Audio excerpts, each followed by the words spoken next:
Hey guys, ABI here with a first look at the Guilty Gear Strive closed beta. I've always been a huge fan of Guilty Gear since Guilty Gear X on the Dreamcast, and I've been waiting to get my hands on Strive to give you my full impressions. Now, I'm not the guy to go to if you want technical breakdowns of the mechanics or how it compares to Xrd or whatever, but I can tell you how the game feels. There was a lot of worry from early impressions that Strive would be slower or too oversimplified, or specifically that it no longer feels like Guilty Gear. But I can tell you that is not the case at all. Character speed is still brisk and swift, buttons are still snappy and responsive, and even with the new delayed air dash, the pace of the game is still blazing fast. However, what did change is how the game feels fast. Strive isn't restrained or stripped down as it is more contained and focused, and what they've done is they've taken emphasis away from high-flying air combos and centered the speed on lateral ground movement. Everything in the game just seems to encourage a non-stop forward rush as you send your opponent sprawling across the screen to chase after them, which neatly puts players in front of the game's new wall-breaking stage transition mechanic. There's also something unique about Strive and just how brutal the hits feel. Attacks have a hefty chonkin amount of hit stun, and the forward velocity, insane damage, and constant wall smashing give this game a blistering fast pace that just feels vicious and wild. In a way, the gameplay almost captures the characteristics of heavy metal.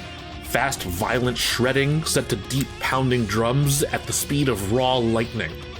It's a feeling that can't be found in any other game. It's a feeling that's distinctly Guilty Gear.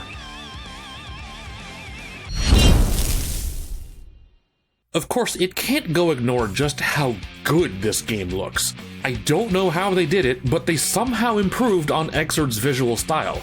And Xrd is a game that still looks and animates beautifully by today's standards. The character detailing is not only crisp and impressive, they've managed to achieve a stylistic look for their models that more closely resembles Daisuke Ishiwatari's original art, which is amazing. Strive also makes powerful use of a new shading style that creates dramatic and dynamic shadows that change with the stage and environment. It's especially apparent on Faust, who uniquely has intense spot blacks for his shading, and actually I'll talk about Faust later. I also want to take this opportunity to talk about some of the new character designs. One of my favorite things in fighting games is seeing how character designs evolve over the course of a series as a means of conveying their story or personality visually. It's in this aspect that Strive really feels like a new Guilty Gear instead of an expansion to Xrd. There are some characters whose looks are barely any different, like Sol, Potemkin, Milia, or Zato, but that have received refinements and fine-tuning, like Sol's new jacket, or the robotic detailing on the interior of Potemkin's helmet, or Milia's dress being repurposed into a winter coat and given a proper ushanka to reflect on her Russian heritage. Other characters received a dramatic new look, like Kai, May, Axel, and Faust. I've heard some debate about some of the new designs and that they feel distinctly not Guilty Gear, and I can understand that. Guilty Gear has sort of built a visual identity around nonsensical, bizarre, and downright crazy designs. It takes all the nonsense of anime and heavy metal aesthetic and cranks both up to 11. So it might be strange to see some characters taking a more grounded and, dare I say, reasonable approach to their clothing design. I likely won't be the only one telling you that Kai's new look is sharp. Like, damn. Kai cleans up good when he's decided to stop wearing dresses. All the same though, despite the dramatically new clothes, he still looks and feels like Kai. Maybe he's not dressed literally like a knight now, but his jacket works functionally like a cape, and he still looks regal, elegant, and clean compared to Sol's battered road warrior look. In fact, Kai's clothes seem much more suited for travel and less about the prestige and regalia that would normally associate his station as king. Makes me wonder if that's actually a plot point, that he's left his country for some reason and hit the road. May's design, I think, has met the most contention out of the whole cast. Even compared to Kai, May's new costume has a dramatically different silhouette compared to her previous looks. Most of her signature masses and shapes have shifted to the opposite side, adding bulk where there was none and slimming places where they used to be. There's also a distinct simplicity to it that many would find uncharacteristic of May or of the Guilty Gear aesthetic. No more giant belts or bulbous skull-shaped gauntlets, just a comfy hoodie and a backpack.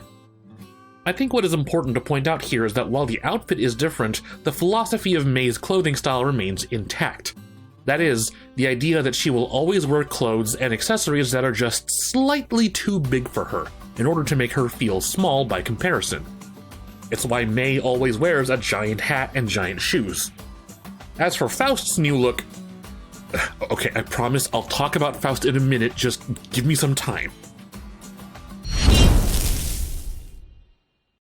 I never thought within the decade that I'd see a Guilty Gear with better animations than Xrd, but it happened. Strive continues to perfect Ark's now infamous keyframed animation style with powerful hand-animated attacks that utilize smears, squashing, and stretching to give each attack that raw sense of power. However, what's really pushing Strive's animations above and beyond are actually the smaller, more subtle details. Things like how the bounciness of May's hat, backpack, and sweater emphasize the bubbliness of her motion, the follow-through of Kai's jacket giving him an elegant flow to his attacks, the shifting of Potemkin's musculature making him feel like a living, breathing weapon, and even the subtle shaking of Faust's paper bag are such microscopic details that add so much life to these animations that is absolutely gorgeous. Daisuke also mentioned in an interview that one of his goals with Strive's animation was to make certain cuts feel seamless, and in practice I can see what he means. The way these games work is that Ark creates two different models for characters, a high-fidelity cutscene model that's used for cinematics, and a lower-fidelity battle model that's used in-game. In Guilty Gear Xrd, the game could easily transition between models by using quick camera cuts for super cutscenes or for intros and outros. The same is true for Dragon Ball and even Grand Blue Fantasy Versus, although they are really clever about hiding it. But in Strive, the camera very rarely makes sudden cuts, instead opting to dynamically zoom in or zoom out from intro-outro cutscenes or from super cutscenes. Even going through the footage frame by frame, I have trouble discerning where the models actually swap out. It's, as Daisuke said, seamless. So, the biggest reason I've been relenting to talk about Faust this entire time is because I think he's currently the biggest success in the game. His redesign, his animations, everything about him is so batshit insane that I am left amazed, terrified, and wondering just what the hell happened to him.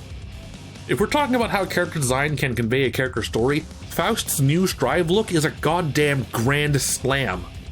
He's gone from this lovable goofball doctor to something more monstrous and horrifying. He's the only character who utilizes an even harsher shader that gives him a constant pitch black shadow, and he always has this curious mist following wherever he goes. But the most unnerving part about Faust in Strive is that he has no more voice. His voice before was so vibrant and full of life, and at times also pacifying and warm. The voice of a man who wants nothing but to help everyone around him be healthy and happy. And now it's just gone. You can even see that he's still trying to be funny, but the jokes are twisted and corrupted into something foul and cursed. And beneath it all, you can still get the sense that he just wants to help. It's horrifying and tragic. It's the most amazing reinterpretation of a character I've seen since Mayor Cody.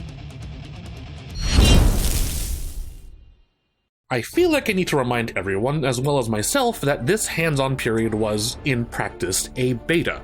It is designed to be tested specifically because the functions and limitations do not yet work, and it's important that those of us who participated in the beta manage to break whatever we can so that the developers know what needs to be fixed.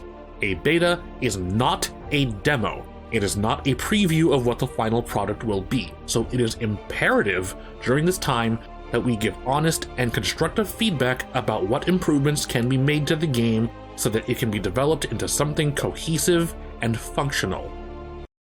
That said, this lobby system is fucking trash.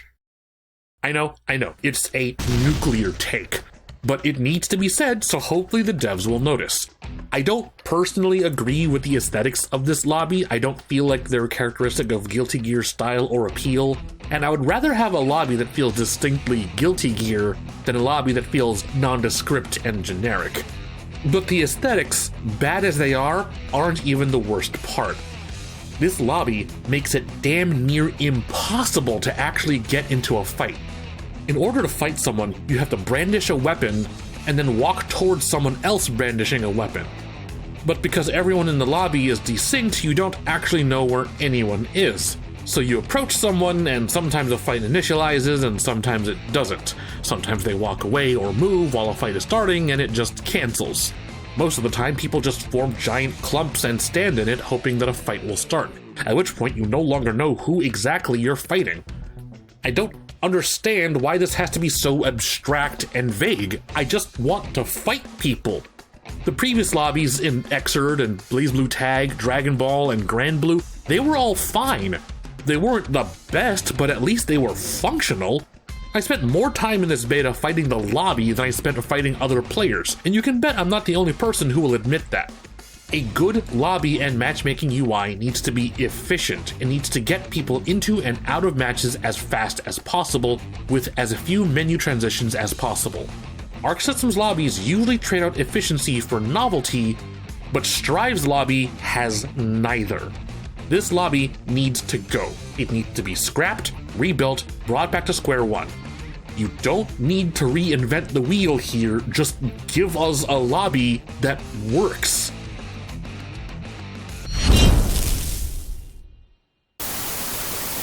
Duel 1. Let's rock!